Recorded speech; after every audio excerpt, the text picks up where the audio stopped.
Good evening, everybody, and welcome to Map Talk. I just had a look at the video clip that started, and it says with Glenn McQuirk. Glenn, fortunately, is on a plane to Uganda, so he won't be joining us tonight, but I know he would be in person. I'm going to play a very short clip, and I'm going to introduce our guest speaker for tonight, Terence Ogle, who's going to talk to us around begin with identity. Hope you're going to enjoy that.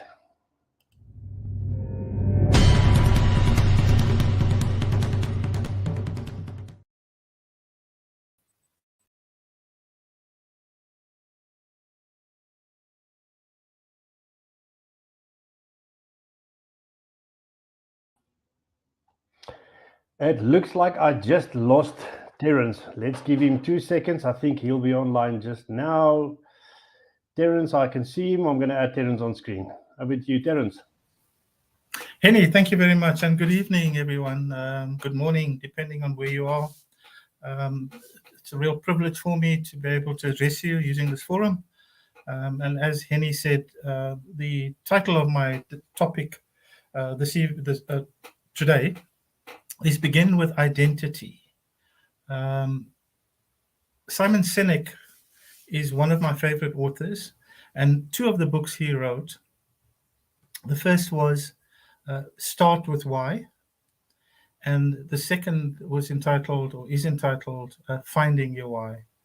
Now, over the years, I've really questioned where does one start to determine one's purpose? You know, it doesn't just happen, it's a process. One has to actively engage to come to a place where one is comfortable with one's purpose. So Simon Sinek is suggesting start with why. I have come to believe, and I respectfully differ with the starting point, because I am convinced that the starting point is to understand who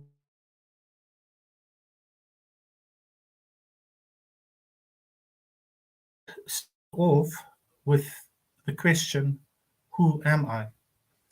Now, this might sound like a rhetorical question. I mean, why are you asking, who are you? You know who you are.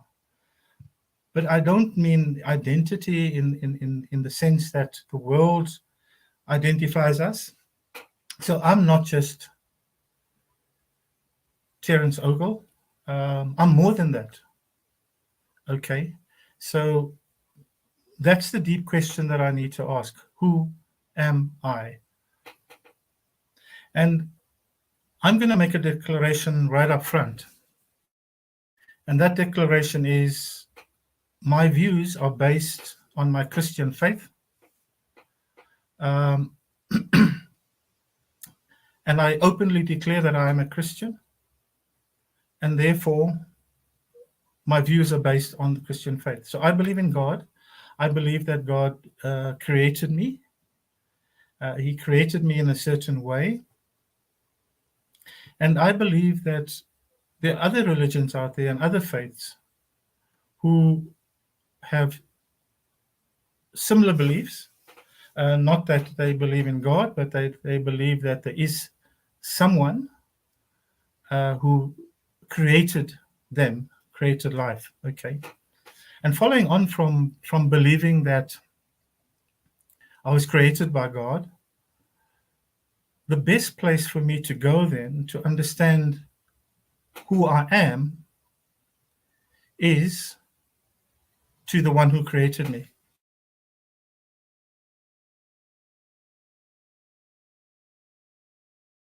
I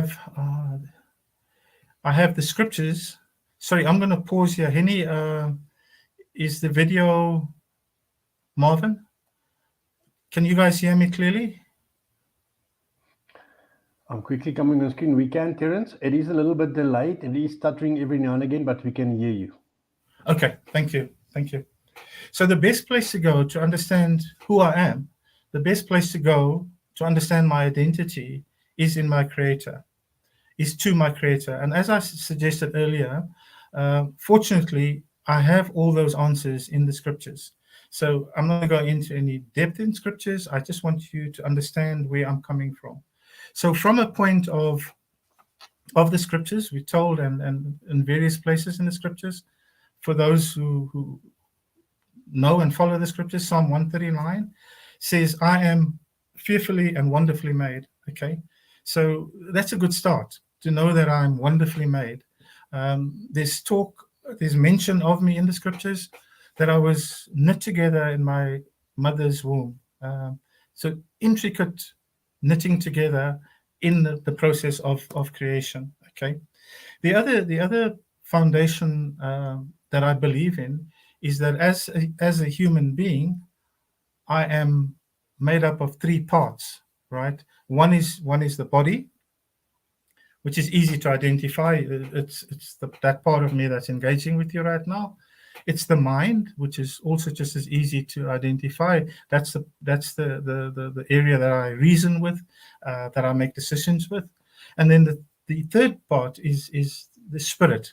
So I'm made up of mind, body, and spirit. And those three components make up my part of my identity of who I am. Okay.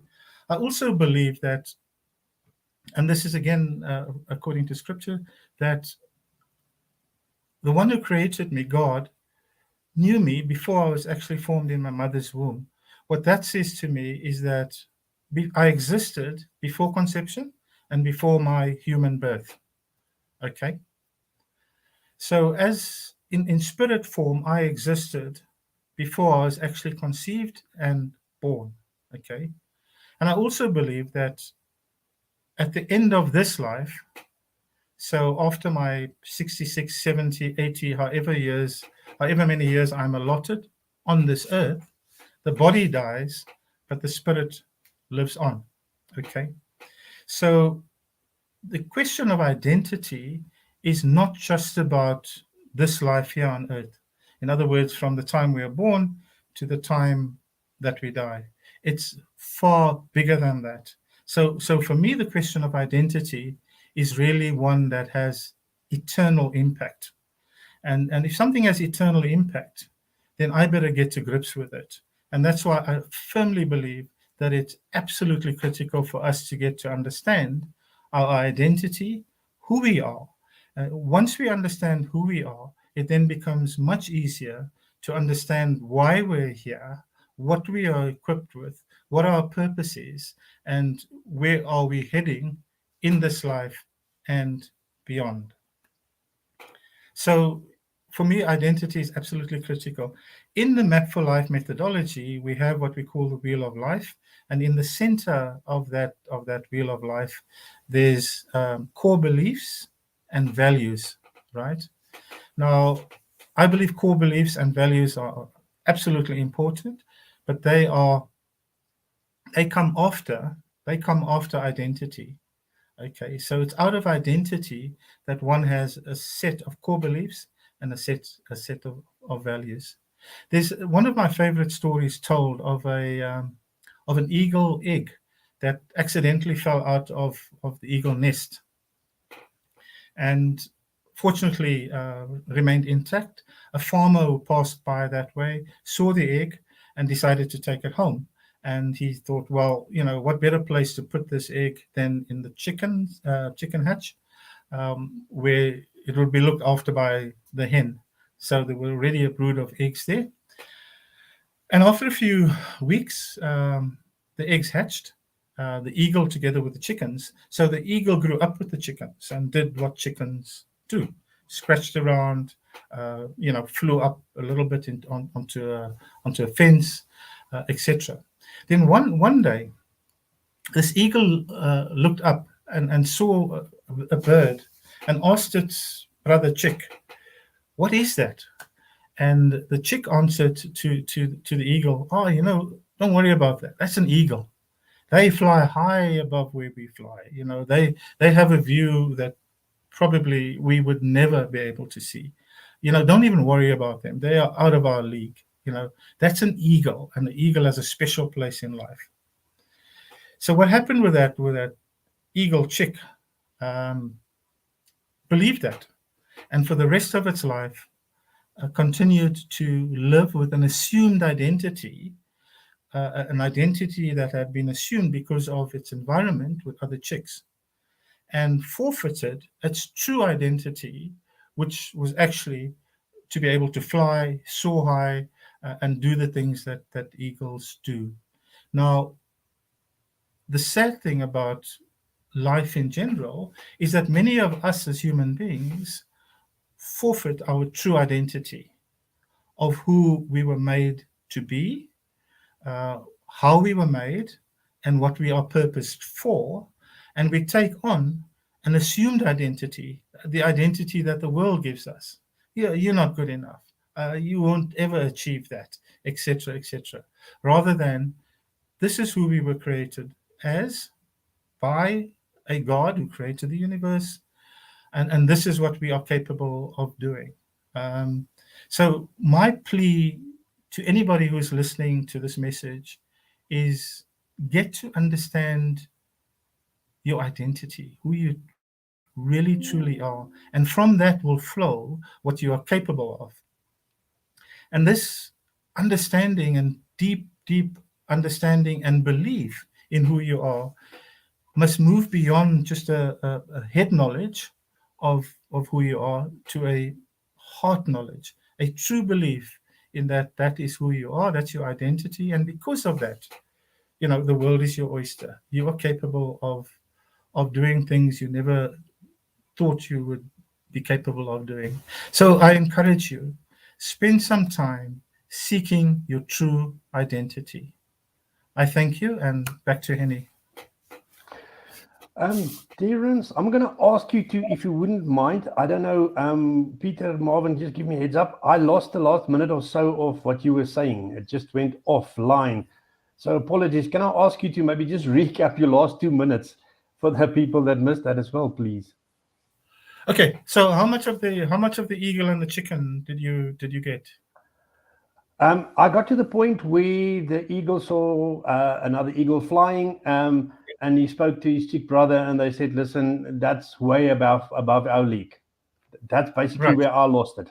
right. So, Okay, so I'll pick it up there. So essentially, what happened there is the eagle that was living with the chickens, right, inherited an assumed identity. That wasn't a true identity of who that eagle was. It was an assumed identity because of the environment that the chicken was in. Okay, and what happened was that the eagle who lived with the chicks forfeited his true identity of soaring high as the bird that he saw in the air. And the tragedy, I believe, for many of us is that we too forfeit our true identity and assume an identity that's imposed on us by external forces. So, in other words, I am a doctor. I work for so and so. My ID number is XYZ. And then there's all the negative stuff that comes in. You cannot possibly achieve that because XYZ. You will never be, that. You can't be that. So you have all these descriptions of who you are and who you are not, which are just almost, placed on you. So you assume them, and you forfeit your true identity, the identity that says you can do all things. You were wonderfully and beautifully made. You are capable of far more than what you think you are capable of, etc. So it's my advice to anybody who's listening to this message to spend some time and really understand your identity. And what I mean by identity is not just a head knowledge of who I am, but a heart knowledge, in that I truly believe who I am and therefore what I'm capable of achieving. Um, and as you embark on that journey, I wish you all the very best. And I can assure you it'll be an adventurous, a fulfilling, and a rewarding journey. Thanks, Henny. Over to you.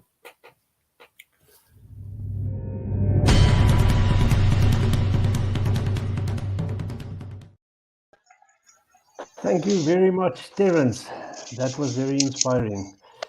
I think what I want to do for a start is, most of the faces here are familiar. I am going to ask everybody to just take 30 seconds to quickly introduce themselves. I just quickly want to switch here, see if there's anybody online that I can see. If there's anybody online, please post a comment, introduce yourself. We'd love to hear from you. If you've got questions, anything you want to add to the conversation, please join in. We would really appreciate that. So I think let me start at the bottom. Marvin, I'm going to go Marvin, Peter, Terence, 30 seconds, just quickly introduce yourself. Maybe, let's say after the introduction, let's do this. After the introduction, your take. What is the 2 minutes, the 3 minutes that you took from the talk? Terence, I'm not going to ask you that, so you can skip on that one. You can just introduce yourself. Marvin? Evening, everybody. My name is Marvin Hawkins. I'm based in Pretoria. I've been involved with Map for Life for close on to 10 years now. I am I'm married with 2 beautiful kids and 2 beautiful dogs. In terms of what I've got out related to identity, I think when I think of the book by John Mason, where he speaks about being the fact that we're born an original, don't die a copy. Too often in life, because of the exposure that we have to social media and to what we deem as being, what deem as being better than what we are, we tend to want to take on that identity of the next person or someone that you look up to, because you feel that that's the way you should be. And I love how Terence had said that it all starts with your identity. We've got to start with our own identity. Find who you are at heart and live that. Thanks. Thank you. Peter, you muted. Sorry, I'm Peter Darrell, and I've been involved with MAP since before it even started. I got the first book that Glenn wrote entitled Your History in the Making, and I got that as a Christmas present way back in 1999.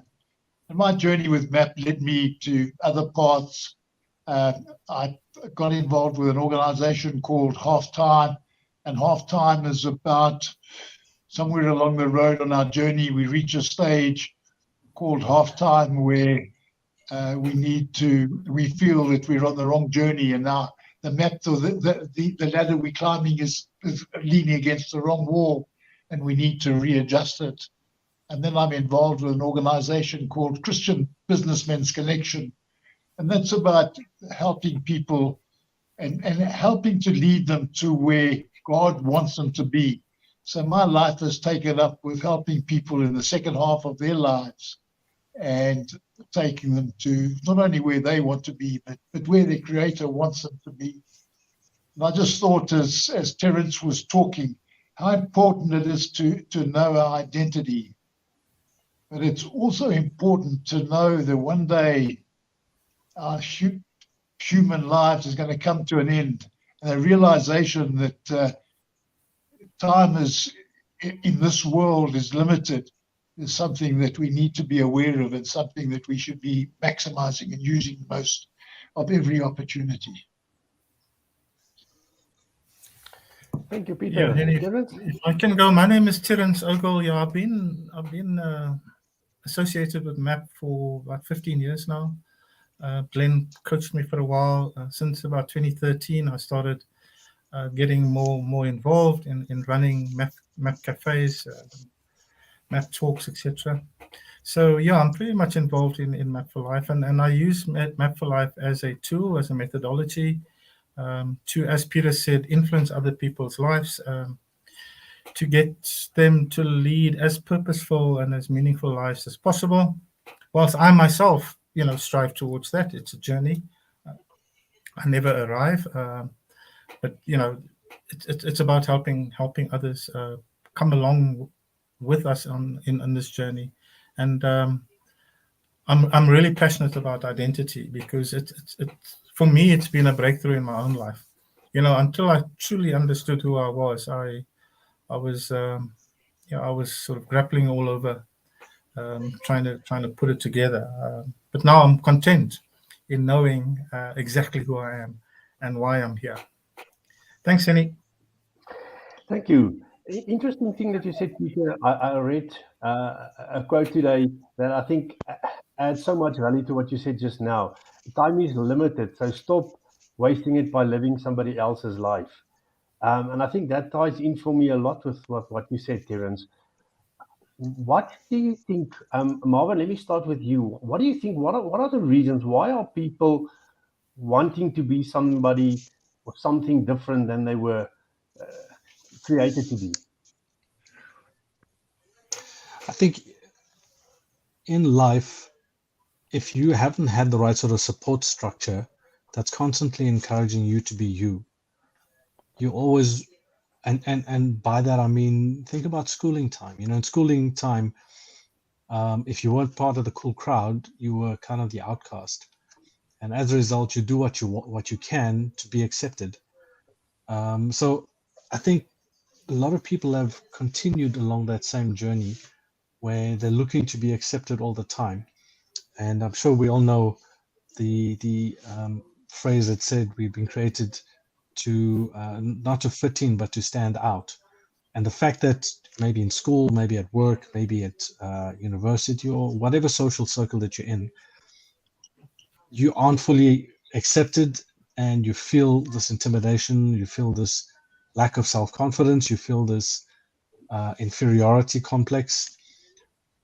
I want to encourage you all, as Terence was saying, that find who you are, because who you are is who you should be. There is nobody else that can be as good as you, because you are an original. And by focusing on that, and by surrounding yourself with people that will encourage you and bring the best out of you, and really bring you to be the best version of you, that's the way to live life, rather than trying to be and live in somebody else's shadow. Thank you. Thank you. Peter, you also mentioned something about helping people in the second half of their lives. Why do you think people only realize, I think Glenn uses the age 35 to 50. Why do people only at that age realize that it's time to make a difference and I should be who I am? Why wouldn't we be doing it earlier? What do you think the things are that actually keeps us from being the true me at a younger age? Life happens, and there are a whole lot of things that come about. We talk about, in some cases, a midlife crisis. A lot of my time has been spent in the sporting environment, and we have sportsmen who suddenly run out of time. They simply get too old and can't keep up with the youngsters, and the glory days are over.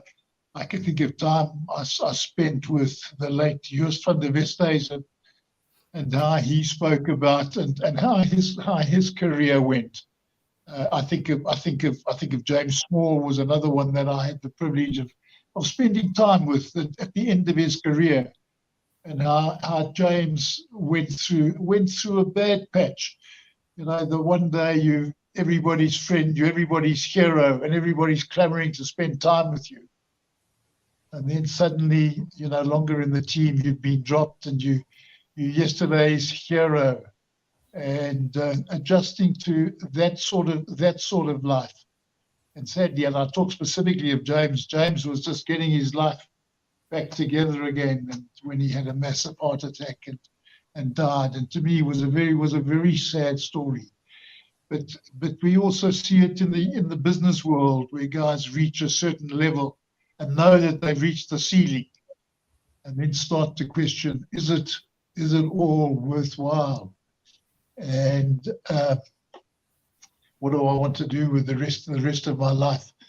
And I can tell us some wonderful conversations that I've had with people there who suddenly find that the so-called success was not quite what they expected it to be. It's great to be making big money, but you can only spend so much and so on, and it's then looking for something to replace that, and so we do go through that second half of life and looking for something else, and it's a case of finding the right path. Thank you very much. Terence, I am a story person, and I know Glenn said that stories have a bigger impact, but the eagle story for me once again hit home. And the specific one, the eagle was looking up to the skies and he saw another eagle flying, not even knowing that he was an eagle. Do you think, or what do you think the role of our parents or the people around us are in this space? I mean, I think it's a decision you have to take for yourself, to take control of your life, find out who I am. Can the people around you play a big role in that? Can they help you get there, or can they actually prevent you from getting there? No, Henny, absolutely a good question. I think they can. They absolutely do play a big role by being truthful, by being honest, by sowing. Marvin mentioned it earlier as well, by sowing into your life.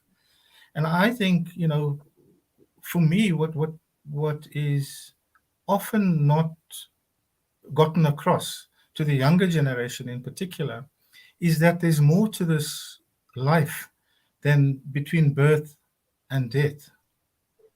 There's a bigger picture, and until they understand that there's a bigger picture, all it is what can I do in this life and maximize my 30, 40, 50, 80 years, however it is. But as soon as they start understanding the bigger picture, and again, it goes back to identity, then I think, almost a globe switches on to say, hang on a second, what I'm busy with here is not just about a job. It's not just about a career. There's a bigger picture. But to answer your question, absolutely, role mentors, even at the good old age of 66, I still believe in mentors. I still believe in having those coffee chats and getting fed and learning in the process, and also then, paying it forward. But absolutely, those around you. But as Marvin said, there's forces out there that go against it. School is a typical example. If you're not the first team rugby player, then you're some of that youngster in the corner, and that can damage your self-worth. But short answer is absolutely yes. We need to surround ourselves with the right people. And we need to pay it forward by sowing into the lives of others. I'd just like to add to that, and to add what Marvin said. And in some parts of the world, they talk about the tall poppy syndrome. We taught the whole school system is all about fitting in and conforming to the patterns of the world. And I think in particular in some places that if you try to stand out and try to excel, you get chopped down to size very quickly, and it's something one should be aware of. I agree with what you're saying, Peter. Marvin, your take. Why is it so important for people to fit in? Why do you have to be part of something? Why aren't people keen not to be part of the clique? Why would people not be wanting to be different, to be the odd one out? What would be the reasons for that? I think not wanting to be the odd one out, if you haven't grown up being secure in who you are and the way you are and loving yourself, the good, the bad, and the ugly in you, then you're going to always want to fit in. And I've learned of late that you are not all good, you are not all bad, and there are parts of you that are ugly, And our job in life is to love every part of us, the good, the bad, and the ugly, because that's who we are. That's what's made. That's our makeup. Once you get to finding that and loving that, that's when you actually allow yourself and you give yourself the permission to start living out who you are. And by living out who you are is where you'll not want to necessarily just be sucked into any group, but rather you'd want to find people that would complement you better.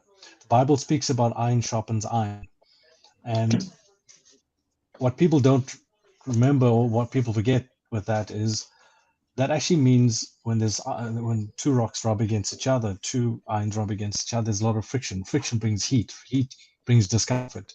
But in that's where you get that clean, true, pure person in you that comes out.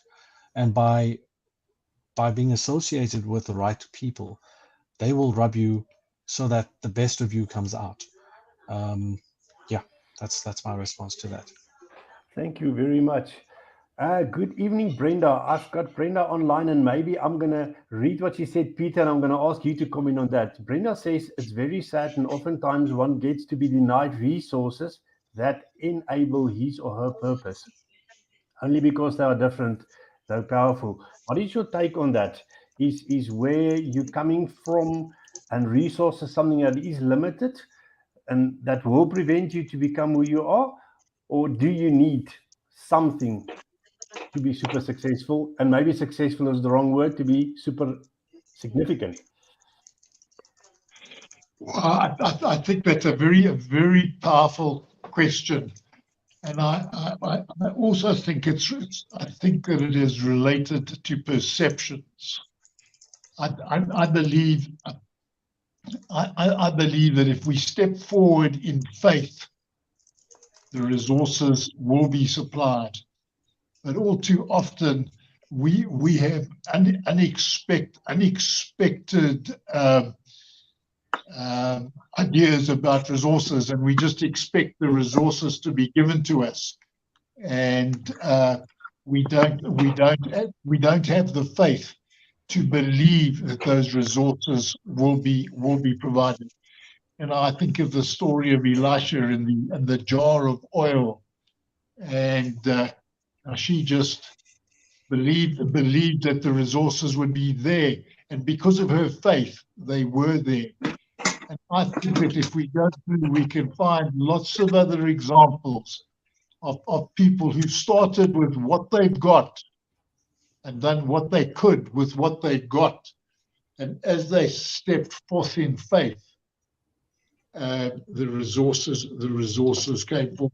But too often, we allow those limitations and our belief system to inhibit us and stop us from at least trying to move forward. Thank you. Yeah, I think Glenn and myself have spoken about excusitis, victimitis often, where we find excuses not to do what we need to do. And I think the reason for that is because the question of who am I have not really been answered. Because if I know who I am, then nothing is going to come in my way to do what I need to do. Yeah. Terence, quick question. You also in your talk mentioned body, mind, and soul, and I know the world is focused on body and then mind and soul in that sequence. Glenn's take on it is very different, and I believe yours as well. Want to talk around that a little bit more? Yeah, Henrik, absolutely. Can you hear me? We can hear you. It's Henrik, can you hear me? A little bit. Yes, I can hear you. I'm losing you again. You can hear me, yeah. Okay, so absolutely, I do believe that the world, we focus on the body and not sufficiently on the spirit and in fact the mind. And when one considers that it's a spirit that one takes with one beyond the grave, that's the one logically that should receive the most care, right? Because the body, as we know, will end up underground. That's the nature of who we are. We may well have another body, but the one that continues through is the spirit. And I do believe that it's the spirit that drives a lot of who we are and what we do. The body is just the vessel. As important as it is, I believe true purpose is driven at a level of the spirit. It's actually at the level of the heart. So yeah, I mean, the one thing I try and push into my kids is that they need to look after the spirit, and that's often done through faith and a strong belief in who we are. So absolutely, I think the world has got it all mixed up. They focus on the body and the strength. I'm not saying that's wrong. I'm just saying that our priorities are wrong. Thanks, Yanni. All righty. Marvin, back to you again. Faith has come up a lot. Terence mentioned Christianity a lot in here. Does that mean that I have to be a Christian to find out who I am? Or do you think that makes it easier because all the answers that I'm looking for in becoming who I am is in Scripture? But does it then mean that you have to be a Christian to know who you are? Or is there more to it? I think being a Christian helps because the reference that we all have, irrespective of what denomination, is the Bible. And understanding what God says about himself helps us to identify who we are because we are made in his image. If you're a non-Christian, there's nothing stopping you from reading the Bible. The Bible is freely available. There's apps, there's online resources. So it's readily available for you to read and just understand what God says about who we are. And if you are also not a practicing Christian or atheist or non-believing in the spiritual sense, I think it makes it easier, as you said, being a Christian, because we get taught this in the sermons that we listen to on a Sunday, as well as accessing the Bible. But I think then befriend somebody that's Christian and understand their journey, understand how they view life, understand who they are and how they learn about who they are. And there's always opportunities to learn from simple discussion like that. Yeah.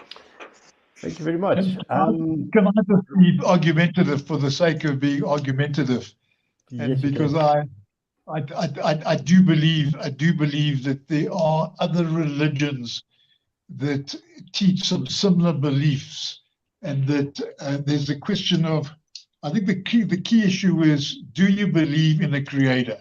Do you believe that you were made for a purpose? And that's a very important question. If you don't believe that you were created for a purpose and that there was a specific reason for it, then go out and lead your own life.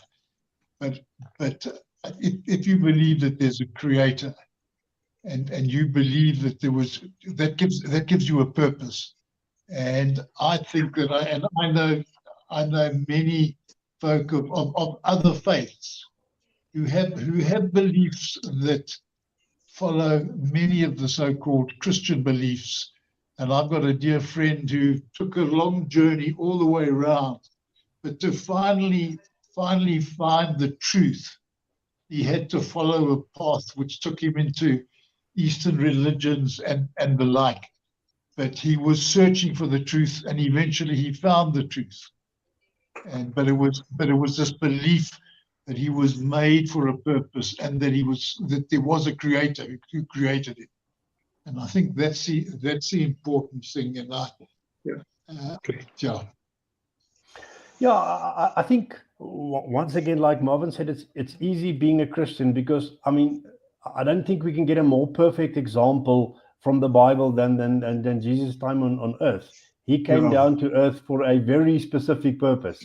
He knew what he came down for, and he actually delivered on what he came down to do before he went back. So I think that is almost the example that we can all follow, to say, know what you need to do and make sure you get to it.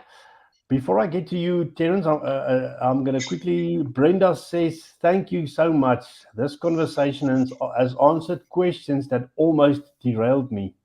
I'm grateful. May God help this platform to grow to heights. So thank you, gentlemen. It looks like Brenda is appreciating our chat. Terence, you mentioned the wheel of life.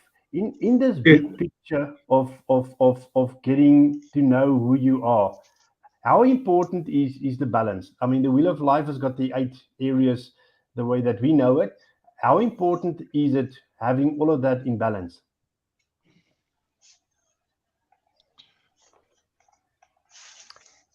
Okay, Terence, you still there? I think I might have lost Terence again. Marvin, same question, your take? How important is balance? Balance is I think super crucial, because I find it really interesting that we'd see the value in ensuring we're eating right. So we'll follow a specific diet. We'll go and see a dietitian, and they will put out a plan to help you in whatever your physical body's needs are or goals are. Similarly, with the mind. So there's life coaches that have come out. There's also psychologists, there's psychiatrists. If you find that your mental health is slightly leaning to one side more than the right side, more than another side. But in the same sense, spiritually, there are also spiritual coaches that you get in the form of a pastor, a cell group leader, or somebody that follows the religion that you particularly would follow. But understanding that you are not only a body, and you're not only a mind, and you're not only a spirit, and seeing that all 3 are necessary to operate and to make you relevant on earth is important. And focusing solely on one and less on the other, I think it's better to find a balance where you're equally feeding all 3 parts of you, your body, your mind, and your spirit. Because essentially, in terms of today's talk about identity, our identity is made up of all 3 parts. And it's not more of a body and less of a spirit, or more of a spirit and less of a mind, but it's all 3 in balance. Perfect. Peter, looks like you've got something to add to that as well. What is your take on balance? Yeah, I was well away from saying, would you like to ride a bicycle that's got square wheels?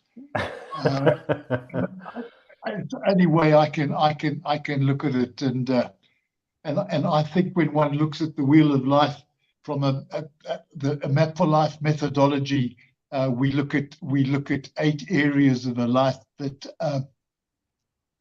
I think that one could be looking at a wheel of life with maybe up to as many as 16, if not more, different aspects of life, and that we need to. It comes back to getting to know ourselves and knowing where our strengths and weaknesses are, and what areas we need to adjust.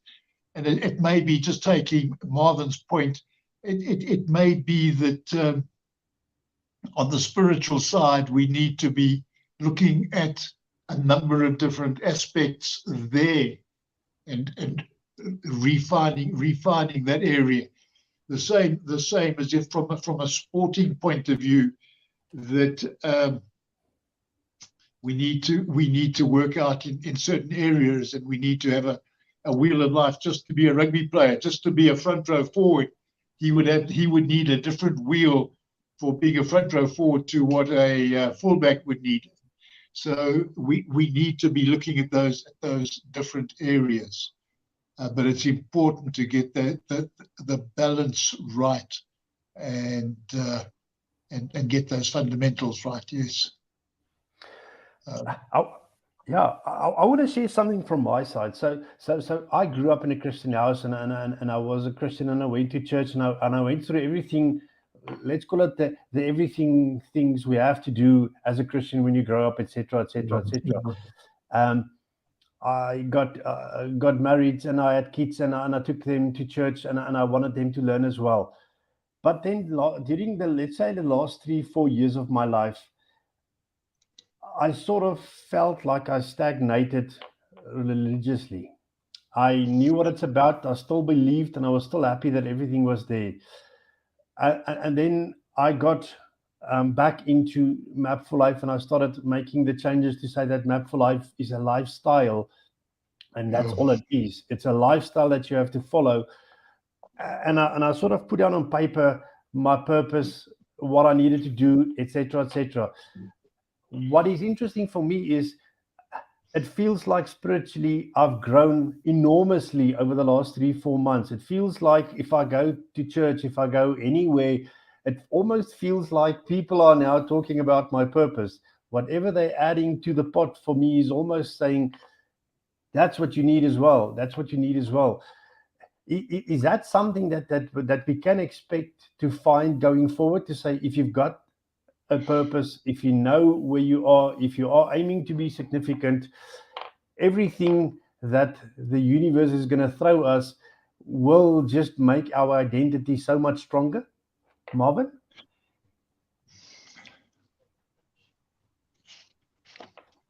I think it'll show you who you are, and it'll also show you who you are not. Once you figure out who you are, it's also, in fact, let me put it this way. If you hit your finger in the door or kick something, you'll know whatever comes out is something that either has to be worked on or doesn't have to be worked on. Because that's part of what happens in life. You know, life happens to everybody, whether you're the most spiritual, whether you're the best dressed, whether you're the smartest, life still happens to you.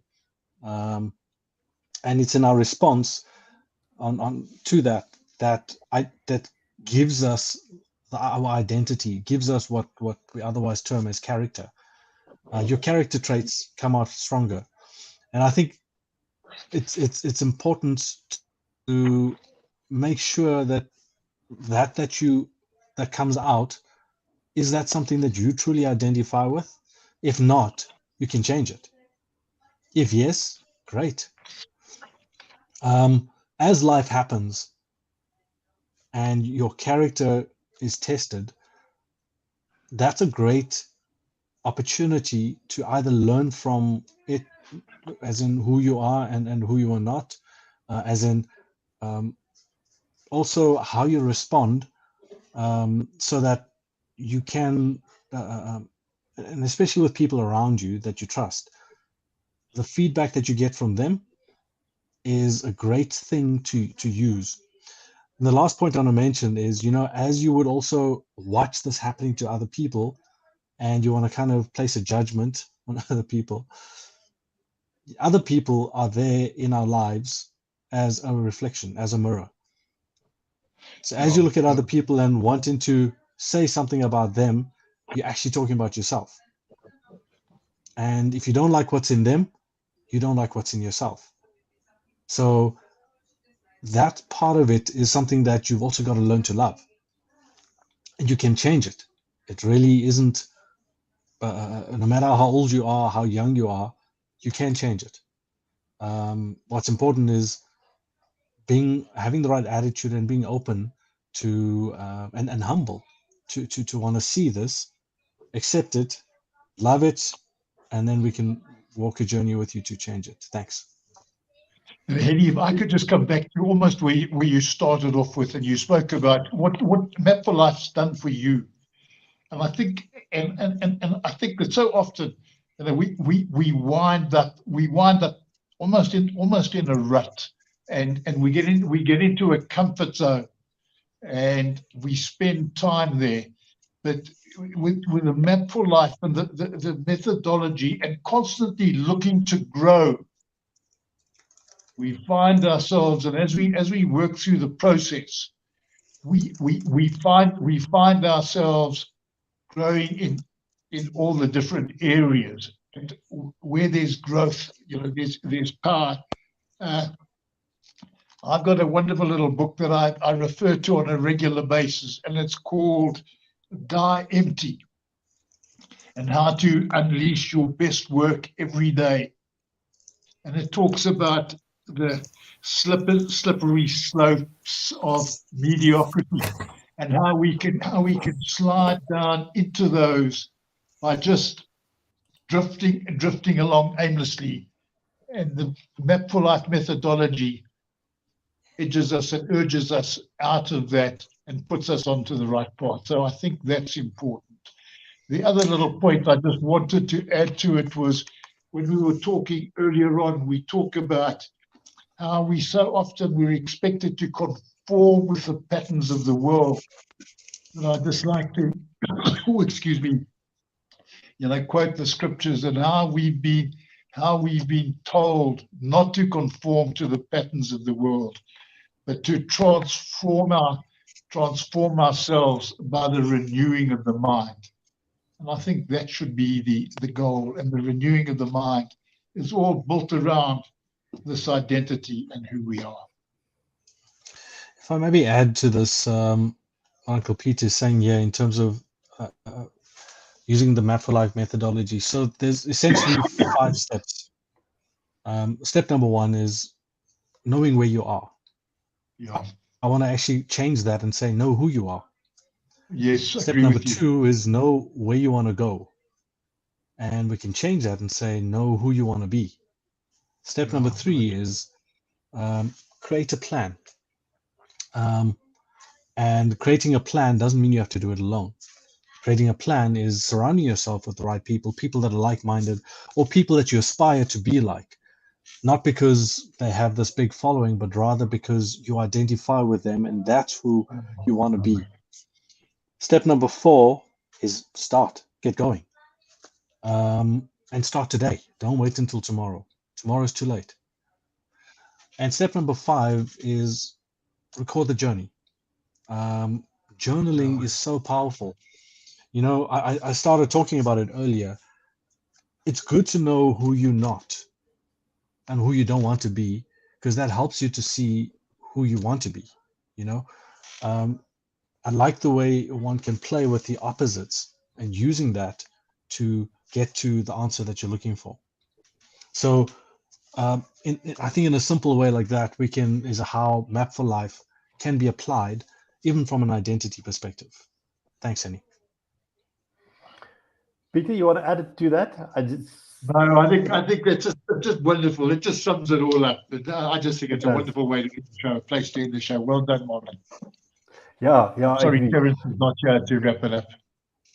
Yeah, I see he's struggling with his connection. I've read somewhere the story about the guy that went to this big Indian chief and he spoke to the Indian chief and he said to the Indian chief, he's heard or he believes that there are 2 wolves inside of him. They call it the good one and the bad one, and they're constantly fighting. What can he do to make sure that the right one win, etc., etc.? And this chief just said to him, the one that you give the most food is the one that will win. So if you want to be the good, give it the food. Is it almost fair then to say, based on what Terence spoke to us about, the world is trying to give us an ID, an identity. We were born with an identity, and we must decide which one of those 2 wolves we want to really give the food. If I want to give the identity of who I am more food, then whatever the world is going to give me is not going to win. Is that a fair assumption to make then? I think that's a fair assumption, and that's a question of renewing the mind. Perfect. I see Terence is still trying to come in. Nothing yet from his side. All righty. I think we've sort of run out of time. I'm hoping Terence is going to make it back so that we can close. Let's start. Yep, Terence is going to come back for us. Terence, can you hear us? My apologies. No problem. All righty. I think what I want to do is I'm going to ask you all to just give your closing thoughts. I see we ran out of time. First of all, thank you very much for the talk, Terence. Marvin, Peter, thank you very much. I really enjoyed the conversation. I think there's a lot of gems that came out of it that is going to be shared out there. So I think I'll start with you, Terence. Your last thoughts around our discussion tonight, then Marvin, and then Peter, and right after that, I am going to close. Yeah, I enjoyed the renewing of the mind, because I believe that that's really where it starts. Renew our minds, a new way of thinking. Let's not conform to the patterns of this world. Let's be different. Let's be set apart, and we are winners. Absolutely winners. Thanks, Henny. Thank you, Marvin. So I want to just kind of highlight, there's a verse in Psalm 139 where we are fearfully and wonderfully made. That fearfully and wonderfully made has various sides of us, as I was saying earlier, good and the bad and the ugly. And I think we've got to learn to love that. That's who we are. Light skin, whether you're big, you're small, whether you're smarter or not the sharpest, doesn't matter. Who you created is fearfully and wonderfully. I think identifying that and living in that makes you the best version of you. Yeah, amen. Thank you, Peter. I just want to say to Brenda, it's been wonderful to have you with us tonight. Thank you for the question you posed to us, but thank you for the way you came back to us and said how we've helped you, and we hope we've helped lots of other people in the same way. So from my side, good night to all. All right, thank you. Yeah, Peter, I just quickly want to add on Brenda's last message that you sent to us was, this was my divine appointment. Moving forward, my strapline is action, action, action. So thank you very much. If we made a difference in one person's life tonight, we did a great job. Enjoy your evening. We'll speak soon. Thank you. Bye.